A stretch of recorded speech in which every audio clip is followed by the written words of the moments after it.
n'avez pas du tout repris pour l'instant le football. Vous n'avez pas osé parce que vous avez l'impression que ça va redéclencher vos douleurs. C'est ça en fait, c'est ça. J'appréhende tôt ou tard que ça revienne. Et vous appréhendez que ça revienne, mais là en tout cas, si vous courez aujourd'hui, vous avez une sensation, vous sentez les adducteurs qui viennent tirailler. Depuis un an, Mohamed ne peut plus faire de football sans avoir très mal en haut de la cuisse. Le jeune homme souffre d'une pubalgie, une inflammation des tendons au niveau du pubis, à la base des adducteurs. C'est une sensation comme si c'était inflammé. Des fois, ça peut un peu brûler. Et ça tire. Ça peut descendre jusqu'à là, la moitié de la cuisse. En phase aiguë, même à la marche, des fois, ça peut faire mal. Mais c'est plus quand je cours, quand je change de direction, à l'entraînement.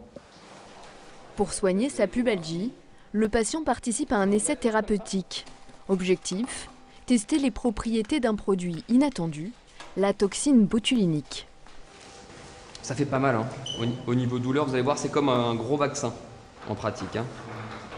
L'objectif de l'injection, ça va être d'aller paralyser le muscle par cette toxine botulinique. Et ce muscle étant paralysé, il ira beaucoup moins tirer sur le tendon. Et le tendon aura donc le temps d'aller cicatriser pendant cette période, qui va être une période de 3 mois où la toxine a un effet.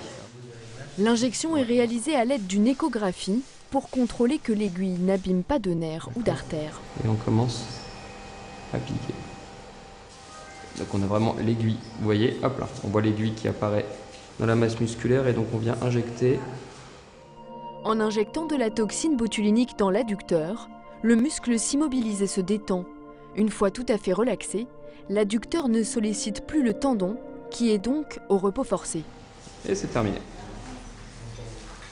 Là, pendant une semaine, vous restez tranquille.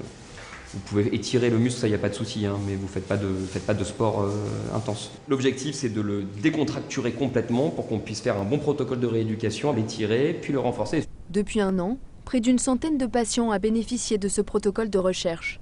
Si les résultats sont bons, la toxine botulinique pourrait être autorisée d'ici 3 ans pour le traitement des tendinites.